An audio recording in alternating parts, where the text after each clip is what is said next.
Bismillahirrahmanirrahim. Assalamualaikum warahmatullahi wabarakatuh. Kami dari kelompok 7 akan memaparkan materi kami, yaitu tentang kekeringan. Kekeringan adalah salah satu bencana yang ditandai dengan keadaan kurangnya pasokan air pada suatu wilayah dalam jangka waktu berkepanjangan atau berbulan-bulan dan bertahun-tahun. Kekurangan pasokan air dalam waktu yang lama akan memberikan dampak buruk bagi kehidupan, pertanian, kegiatan ekonomi, dan lingkungan. Menurut para ahli, Parwata et al. Tahun 2014, kekeringan merupakan hubungan antara ketersediaan air yang berada di bawah minimal kebutuhan air untuk hidup, lingkungan, serta ekonomi.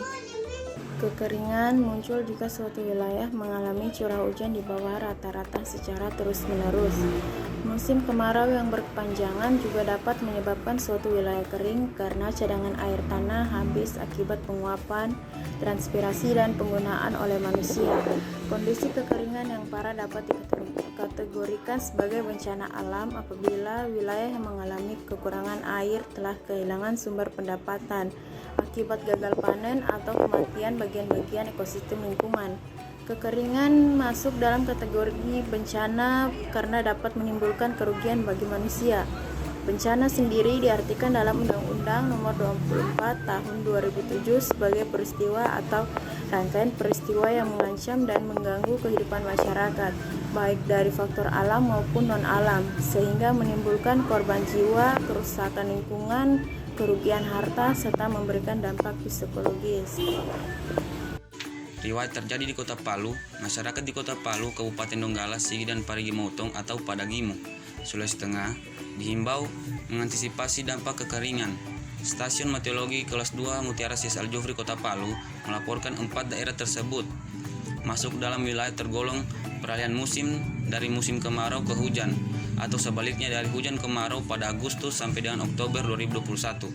Peralihan musim itu merupakan bagian dari durasi musim kemarau yang terhitung Mei sampai dengan Oktober. Stasiun meteorologi menyebut kemarau yang terjadi masih dalam kategori normal. Walaupun masih kategori normal, namun terasa lebih terik untuk wilayah Palu dan sekitarnya. Hal itu mempengaruhi beberapa faktor. Salah satunya yaitu panas yang terpusat di Kota Palu dan sekitarnya, terdampak pada rendahnya kelembapan udara sehingga kondisi panas terasa terik.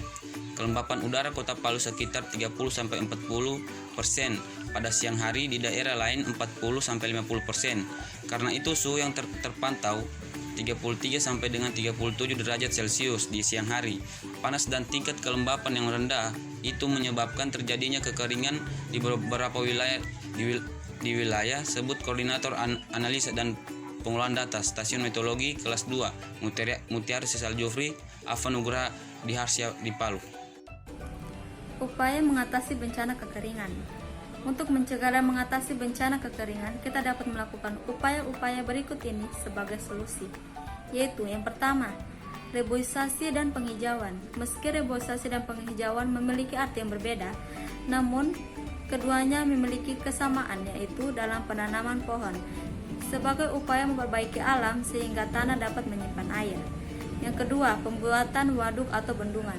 Upaya yang dapat dilakukan oleh pemerintah beserta masyarakat adalah membuat bendungan atau waduk sebagai penampungan cadangan air, baik untuk keperluan irigasi maupun untuk keperluan sehari-hari. Yang ketiga, menghemat air. Penggunaan air sesuai kebutuhan harus dijadikan kebiasaan bagi masyarakat, karena air memiliki peranan penting bagi kehidupan. Upaya dilakukan masyarakat jika terjadi kekeringan, yaitu 1. Membuat sumur pantek atau sumur bor untuk mendapatkan air. 2. Menyediakan air bersih dalam mobil tangki yang telah disediakan oleh dinas terkait. 3. Melakukan penyemaian hujan buatan di daerah tangkapan hujan. 4. Menyediakan pompa air. 5. Melakukan pengaturan pemberian air bagi pertanian secara darurat seperti gilir giring. upaya yang dilakukan untuk mengantisipasi bencana kekeringan sebelum terjadi tentunya dimulai dari diri kita sendiri dan dilakukannya dengan cara mengadakan sosialisasi di masyarakat akan bahaya kekeringan yang terjadi. Apabila masyarakat menggunakan air berlebihan di luar batas kebutuhan, bagi masyarakat hendaknya menggunakan air dengan baik. Jangan terlalu berlebihan dalam menggunakan air karena bisa menyebabkan kekurangan air. Gunakanlah air secukupnya atau sesuai kebutuhan. Baiklah, cukup sekian materi dari kami. Kali ini terima kasih. Wassalamualaikum warahmatullahi wabarakatuh.